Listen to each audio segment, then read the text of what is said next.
अंबाजोगाई तालुक्यातील मोरेवाडी येथे कैलासवासी भगीरथीबाई काळे बहुउद्देशीय सेवाभावी संस्था आपेगाव संचलित सनशाईन पब्लिक इंग्लिश स्कूल च्या माध्यमातून शैक्षणिक वर्ष 2025-26 मध्ये विविध स्पर्धांचे आयोजन या इंग्लिश स्कूलच्या माध्यमातून करण्यात आले होते. 5 जानेवारी ते 9 जानेवारी पर्यंत या स्पर्धा घेण्यात आल्या. या स्पर्धेमध्ये विद्यार्थी मातांना आपले कलागुण दाखवता यावे यासाठी या स्पर्धेचे आयोजन करण्यात आलेले आहे. सावित्रीबाई फुले राजमाता जिजाऊ यांच्या जयंतीनिमित्त या स्पर्धा घेण्यात आल्या. यामध्ये संगीत खुर्ची, पाककला स्पर्धा तसेच फॅन्सी ड्रेस या स्पर्धेचे आयोजन करण्यात आले होते. या कार्यक्रमाची सुरुवात सरस्वती यांच्या प्रतिमेचे पूजन करून करण्यात आली. या कार्यक्रमासाठी प्रमुख पाहुण्या म्हणून राष्ट्रवादी काँग्रेसच्या प्रदेशाध्यक्षा संजीवनीताई देशमुख यांच्या उपस्थितीमध्ये हा कार्यक्रम घेण्यात आला. पाककला, संगीत खुर्ची या स्पर्धेचे परीक्षक म्हणून संजीवनीताई देशमुख यांनी परीक्षक म्हणून काम पाहिले.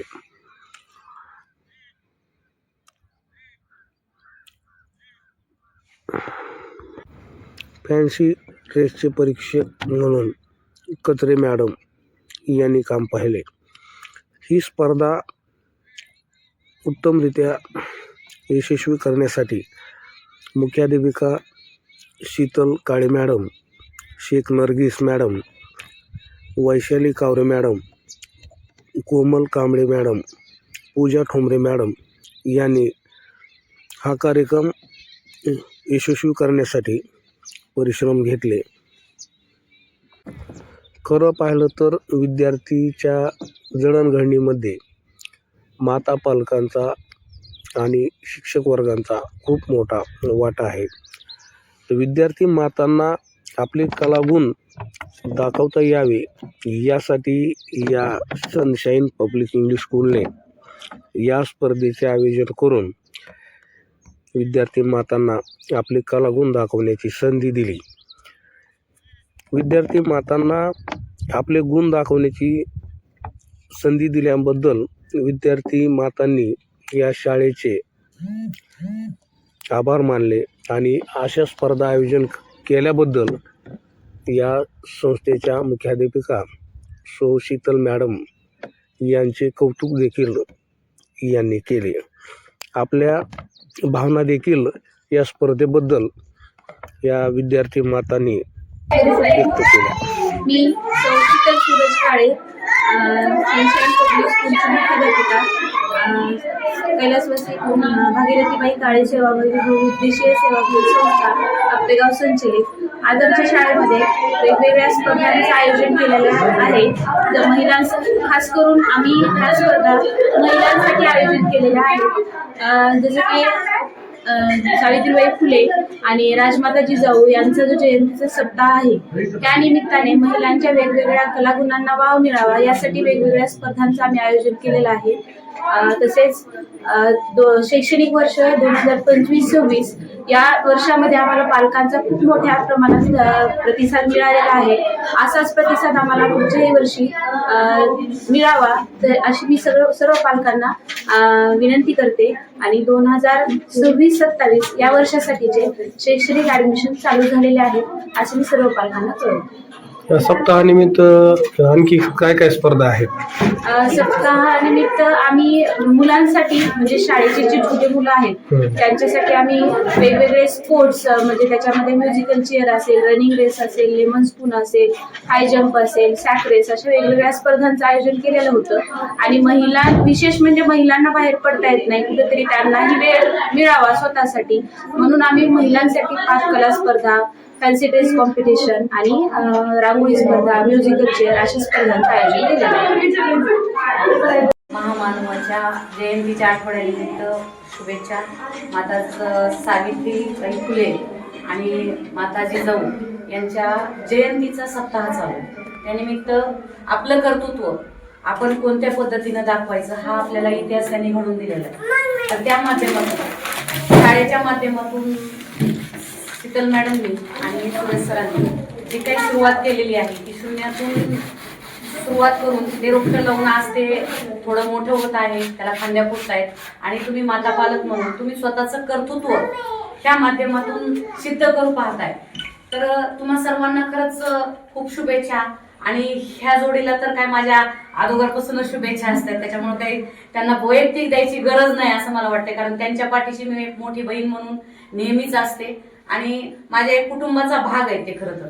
त्यामुळं ते जे काही करतील तर त्याच्यामध्ये मी त्यांच्या पाठीशी नेहमी असणारच आहे हा शब्द देते. आणि तुम्ही तुमचं कर्तृत्व तुमच्यामध्ये जे काही कलागुण आहेत, आपल्यामध्ये पाककला तर आपल्यामध्ये आहेच आहे, पण आणखीन आपल्याकडं गायन्स असतं किंवा आपल्याला खेळाचा उत्साह असतो, पण आपण ते लग्न झाल्यानंतर खेळू शकत नाही किंवा आपण त्याच्यासाठी वेळ देऊ शकत नाही. पण हा वेळ देण्यासाठी आपण स्वतःसाठी जो वेळ काढताय त्यांनी विशेष म्हणजे शाळेच्या माध्यमातून किंवा मुलांच्या माध्यमातून ही तुम्हाला तुमचं कर्तृत्व पुढे आणण्याची जी संधी मिळायला लागली, तर त्या संधीचं सोनं करताय याच्यासाठी खरंच खूप खूप कौतुक आहे तुमचं.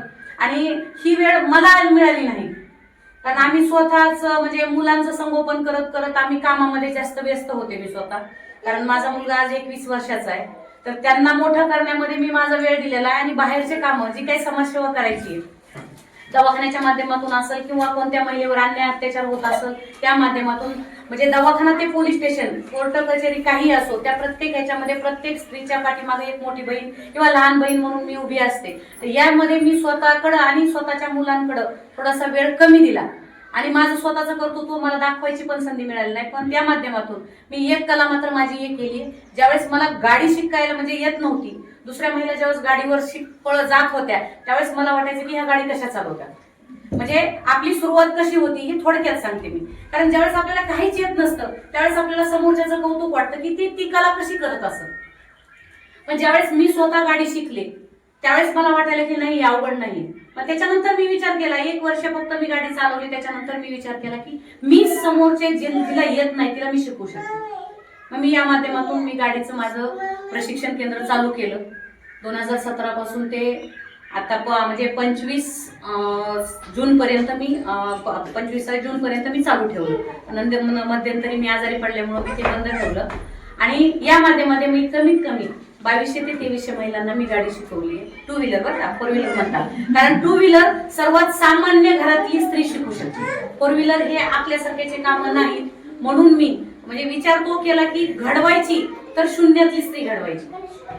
म्हणजे जिला कामाला जायचंय, तिला पोट भरायचं, तर तिला जाण्यासाठी साधन नाही, तर ते साधन उपलब्ध व्हावं आणि तिच्या ऐपतीप्रमाणे ती घेऊ शकते, यासाठी मी ती सुरुवात केली. त्या माध्यमातून मी समाजाचं काम काय असतं, समाजामध्ये काय अडचणी असतात ते मला त्याच्यानंतर कळाले आणि त्या माध्यमातूनच मी समाजसेवेचा अवतार घेतलेला आहे. आणि प्रत्येक स्त्रीसाठी, पुरुषांसाठी सुद्धा मी जातेच आहे, पण पहिलं माझं प्राधान्य आहे स्त्रियांना, माझ्या माता भगिनींना, की त्यांना कुठेही अडचण येऊ नये. जिथं जिला अडचण येईल तिथं मी तिच्यासाठी खंबीर उभे असते. कौटुंबिक जरी अत्याचार होत असेल तर त्याच्यामध्ये सुद्धा आम्ही तेवढंच हे करतोय. आणि शाळेनं हे तुम्हाला जे तुमचं कर्तृत्व दाखवण्याची संधी दिलेली, ह्या संधीचं अजूनही उत्तर तुम्ही सोनं करत राहो, एवढ्या शुभेच्छा देते आणि थांबते. कविता अविनाश शर्मा, शैक्षणिक पब्लिक स्कूलमध्ये कुकिंग कॉम्पिटिशन स्त्रियांसाठी ठेवलेलं होतं. पॅरेंट्स म्हणून प्रत्येक गोष्टीसाठी मला पार्टिसिपेट करावं असं वाटतं. माझी फॅमिली मोठी असतानाही सकाळच्या वेळेस वेळ काढून हे मी जे काही तुमच्यासमोर दिसतंय ते केलेलं आहे. कोणाचा नंबर येणार आहे आणि कोणी छान बनवलंय यापेक्षा इथं पार्टिसिपेट करायला मला नेहमी आवडतं. सरांना आणि मिसला मला थँक्यू म्हणावं असं वाटतं की मुलांसोबत त्यांची तर काळजी घेतलीच जाते, छान पद्धतीनं शिक्षण दिलं जातं, पण त्याच्यासोबत आम्हालाही प्रोत्साहन दिलं जातं की तुम्ही घरात बसू नका, तुम्ही तुमची जी कला असेल तिथे येऊन तुम्ही सादर करा. थँक्यू सरांना आणि मिसला. माझं नाव अक्षता आकाश ठोंबरे आणि माझी मुलगी सनशाईन पब्लिक स्कूलमध्ये शिकते. आज मॅडमनी आणि सरांनी त्यांनी हा उपक्रम राबवलेला आहे, तर आम्हाला तेवढंच वेळात वेळ काढून आम्ही आमच्यातले जे कलागुण आहेत ते सादर केलेले आहेत. तर खूप छान वाटते. सगळा स्टाफ पण खूप छान आहे. मॅडमचे स्वभाव ते सगळ्या खूप छान आहे. खूप आम्हाला प्रोत्साहन करून बाकीच्या म्हणजे कोणत्या गोष्टी जर आम्हाला येत नसतील किंवा कोणत्या ह्याच्यामध्ये जर पार्टिसिपेट वगैरे करायचं झालं तर आम्हाला खूप पुश करतात त्या की तुम्ही करा म्हणून तुमच्यातलं कलागुण वगैरे दाखवा. बाकी सरांचं मॅडमचं खूप खूप आभार. आणि ते खूप सगळेजण खूप सपोर्टिव्ह आहेत आणि सगळेजण खूप आम्हाला समजून पण घेतात. त्याच्याबद्दल त्यांचे आणि सगळ्या स्टाफचे धन्यवाद. प्रतीक्षा नागेश म्हणजे सनशाईन पब्लिक स्कूल या स्कूलमधून आम्हाला शिक्षण सुरज सर आणि ओव्हरऑल आणि सर्व स्टाफ यांच्या वतीने आम्हाला आमच्या कर्तृत्व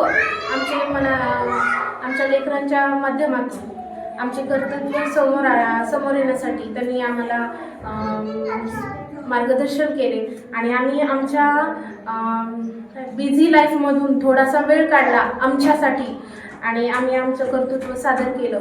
आणि त्याच्यासाठी आमच्या कर्तृत्वाला वाव देण्यासाठी मॅडमचे, सरांचे आणि पूर्ण स्टाफचे खरंच धन्यवाद. आणि असेच तुम्ही प्रयत्न चालू ठेवा. स्त्री कर्तृत्वाला प्राधान्य द्या हेच म्हणते. थँक्यू.